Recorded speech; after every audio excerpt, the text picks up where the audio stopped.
আজকে যে বিষয়টা নিয়ে আলোচনা করব সেই বিষয়টার নাম হলো আইবিএস। আইবিএস কি?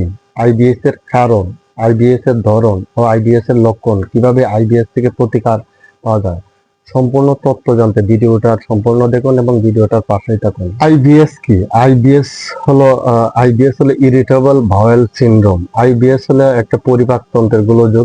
এটা হলো দীর্ঘমেয়াদী সমস্যা।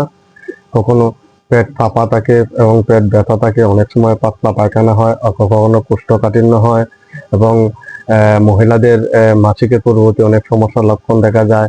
এই পাতলা পায়খানা এবং কোষ্ঠকাঠিন্য উভয়ের সমন্বয়ে এটা দেখা যায়। মাঝে মাঝে মিউকাস যায়। এটাই হলো একতাবদ্ধভাবে যাকে বলা হয় আইবিএস। আইবিএস এর লক্ষণ: পেট পেট ব্যথা লক্ষ্য করা যায় কোনো কারণ ছাড়াই, পেটে গ্যাস বা সৃষ্টি হওয়া এবং বদ হজম এবং খাবার খেতে অস্বস্তি বোধ করা এবং ডায়রিয়া বা কোষ্ঠকাঠিন্য হতে পারে। মল ত্যাগে সমস্যা হয়, অনেক সময় বমি বমি ভাব লক্ষ্য করা যায়। এটি সাধারণত 20 থেকে 40 বছরের মহিলাদের সবচেয়ে বেশি লক্ষ্য করা যায়। খাবারের পরপরই পাতলা পায়খানা, বদহজম এবং বুক জ্বালাপোড়া করতে পারে এবং প্রস্রাবের যন্ত্রণা এবং ব্যাগ হতে পারে। ডায়রিয়া হলে কোনো ব্যথা থাকে না এবং পাতলা পায়খানা সকালের দিকে হয়।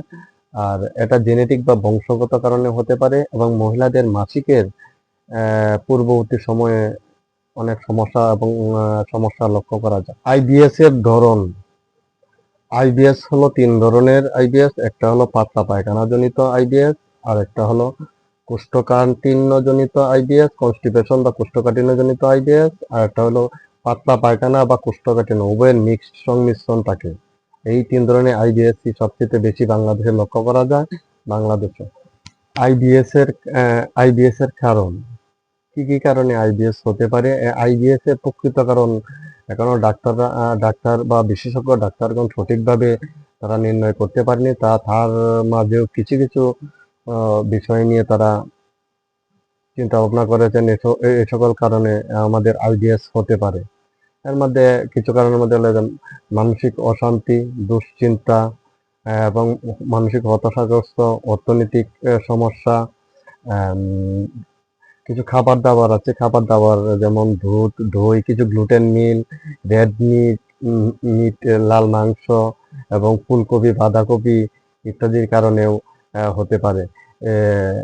খাবার দাবারের প্রতি কিছু কিছু ব্যাকটেরিয়ার ওভার গ্রোথ ইত্যাদির কারণেও আমাদের যে আইবিএস এর সমস্যা লক্ষ্য করা যায়। আইবিএস এর রোগীদের আরেকটা জিনিস লক্ষ্য করা যায়, তা হলো আইবিএস এর রোগীদের দেখা যায় সবসময় প্রসব মিউকাসের সাথে রক্ত যাচ্ছে, কন্টিনিউ চলে যাচ্ছে, অথচ গ্রামের মানুষরা বুঝতেই পারতেছে না তারা আইবিএস এর সমস্যায় ভুগতেছে। আমাদের দেশে বিশেষজ্ঞ ডাক্তারগণ আইবিএস কে 3 ভাগে বিভক্ত করেছেন: মাইল্ড, মডারেট এবং সিভিয়ার বা তীব্র। মাইল্ড 50% লক্ষ্য করা যায়, মডারেট হইল 30% এবং তীব্র হইল 20%। এই আইবিএস এর লক্ষণ আমরা দেখতে পাই বা লক্ষ্য করতে পাই। আইবিএস থেকে আমরা কিভাবে ভালো থাকতে পারি? যে সকল খাবার খেলে আমাদের আইবিএস বেড়ে যায় সেগুলো থেকে আমরা পরিহার করা এবং শর্করা জাতীয় খাবার কম খাওয়া এবং সঠিক ব্যায়াম করা, প্রচুর পরিমাণে পানি পান করা এবং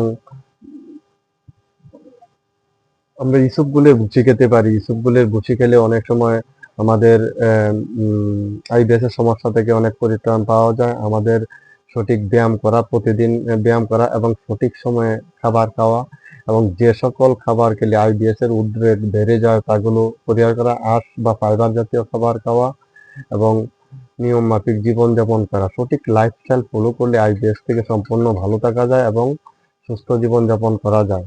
ধন্যবাদ সবাইকে।